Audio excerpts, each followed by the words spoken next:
those of you who know British comedy know that at the moment there aren't really a lot of very good satirical programmes here in the UK at the moment. Yes, Spitting Image has managed to survive to get a second series, and I hope that at least the writers and producers of it will learn from the past series, because there were some good sketches.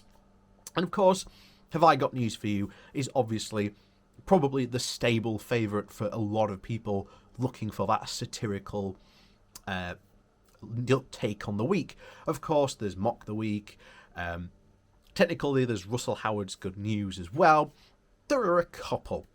But what we really lack is good sketch comedy, especially around politics. And like I say, if you want that itch scratching, there really isn't a lot, shall we say, to try and satisfy you for that. So why are we talking about sketch comedy and UK politics in one, you may ask? Well, partly because there is a fantastic sketch on a programme, on a Netflix show called I Should Probably Leave.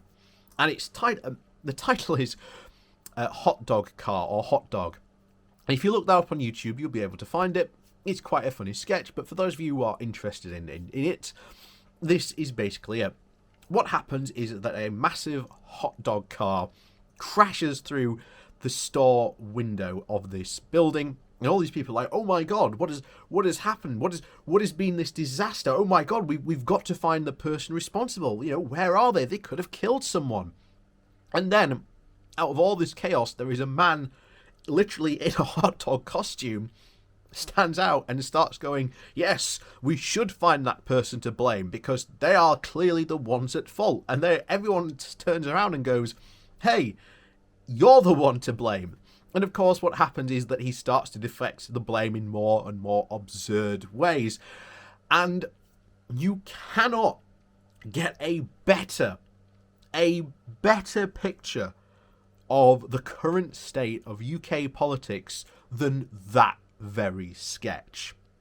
But before we go on to talk about the current state of UK politics, please do remember to hit that like, share and subscribe button, and also down below there are links to my Patreon page, as well as a one-off donation link called Buy Me a Coffee, where you can, well, buy me coffee. And as always, thank you very much to all the people who do support the channel that way. So, back to the politics, and that is indeed part of the problem, that currently there are problems caused by successive governments, be they both Labour or even the Conservative Party themselves. But no one in our current government wants to actually take the blame and say, yeah, that was our fault. There is so much denial of blame, especially from the Tories. But of course, why wouldn't the Tories not want to take blame? Of course, no sitting government would ever want to take blame for something that went wrong on their watch. Of course they wouldn't. You know, think about it. But we all know the first thing you learn, you know, in adulthood is that you have to take responsibility for your actions and the things that you do. But the current government certainly doesn't seem to want to do that. Look at Brexit. Brexit is filled to the brim at the moment with problems on the Northern Ireland border. You've got issues surrounding supply chains in the food sector. We've got the upcoming problems down at the border and around the rest of the UK for them getting into the EU. There are all these problems, and yet the people who cause these problems, the Brexiteers themselves, are actively engaged in a blame game, trying to blame the EU. I mean, it gets the height of hilarity where there was another article this weekend written by, surprise, a prime cheerleader of Brexiteer nonsense in the Express, basically writing an article saying that the reason we're having all these shortages is because Tony Blair, of all people, so reaching all the way back, almost now 15 years more, to say that it's Tony Blair's problem because, quote, we sent too many working class people to university. Again, not really identifying the source of the problem, that it was not that, it's that we had access to all these European logistics firms as well, that could come and operate here, and now, well, because of Brexit, they can't do that anymore. Not only that, but look at the NHS. There are huge problems with the NHS. This has been specifically caused by, at this point, over 15 years of Tory austerity, with more of it on the way. And of course, the Tories are not blaming themselves for that, because again, they are responsible for that, but they are blaming Blair, they are blaming COVID, anyone but their own policies that essentially govern themselves into this mess. And then, of course, we've got the coronavirus itself. Of course, the perfect source for all blames. Of course, they themselves had huge failings during this, refusing to lock down, mandates, initial problems itself with the vaccine, about how long or short to have the delay between the first and second jab. You name it, Boris and the government are responsible for a lot of preventable deaths that could have been prevented. You know, again, they refuse to take ownership of that. But it's not just the Conservatives.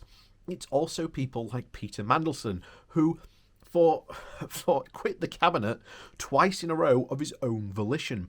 And of course, when we came to the Brexit debate, instead led the charge to get a second referendum, instead of attacking the Brexiteers and the Conservative Party, who were the ones in charge, instead used it to beat Labour. Again, blaming everyone but himself for directing an attack on the party that wasn't really in charge, but ignored the party that was in charge, and still to this day blames Corbyn and the Lexiters for their failure to secure a second referendum, not blaming himself, attacking Labour.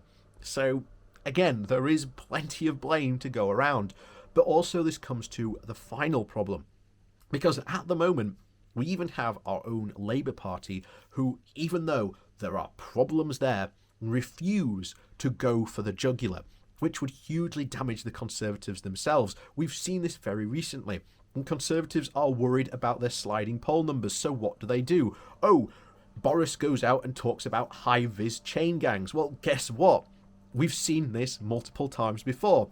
From Brown, Blair, John Major, and even Margaret Thatcher have talked openly about this being an idea to help prevent crime. Of course, it never has done. It's never gone through because, again, it's a ridiculous idea to try and think that just having high-vis chain gangs will somehow prevent crime.